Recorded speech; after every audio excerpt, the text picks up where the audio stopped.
Programang ito ay rated SPG. Striktong patnubay at gabay ng magulang ang kailangan. Maaaring may masiselang tema, lengguwahe, karahasan, sexual, horror o droga na hindi angkop sa mga bata. Isang mapagpalang araw mga kapamilya, narito na ang mga pinakamatitinding tagpo sa mga huling gabi ng FPJ's Batang Quiapo. Pero bago ang lahat, kung bago ka pa lamang sa akin channel, huwag kalimutang mag-like, mag-share at mag-subscribe para lagi kang updated sa ating mga recap at maiinit na eksena. Sa kabila ng lahat ng pinagdaanan, hindi pinabayaan ni Ramon na panghinaan ng loob si Tanggol. Pinalakas niya ang loob nito para harapin ang mga gerero. Anumang kahihinatnan ng laban. Dahil ang mga gerero kapit na kapit na sa patalim. Handa silang gawin ang lahat kahit ang pinakamasama para lang manatili sa kapangyarihan. Samantala, gulat na gulat si Punggay nang makita niya ang kanyang Lola Flory at ang kanyang half-sister na si Dimples. Pinangunahan ng taong bayan ang sigaw na patalsikin na ang mga gerero. Hinimok ni Kong Mojica at Commissioner Medina si Tanggol na magpakita na para sa kapakanan ng nakararami at hindi na ito nagdalawang isip. Lumabas siya at sumama sa protesta. Pero hindi basta sumuko ang mga nasa kapangyarihan.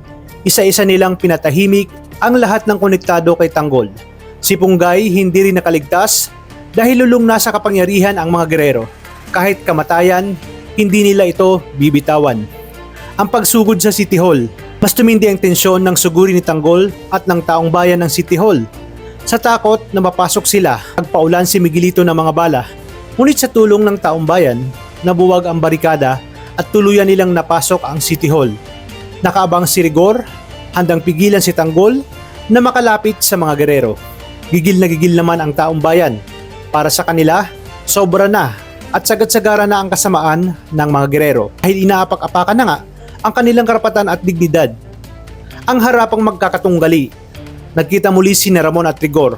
Puno ng galit at poot ang kanilang mga mata. Sa pagkakataong ito, wala nang urungan pa. Matira ang matibay. Samantala, nagkaharap din si Tanggol at Miguelito. Dahil sa sobrang gigil, hinamon ni Tanggol si Miguelito ng harapang labanan. Pero may hindi siya inaasahang mangyari dahil naroon pala si Roberto.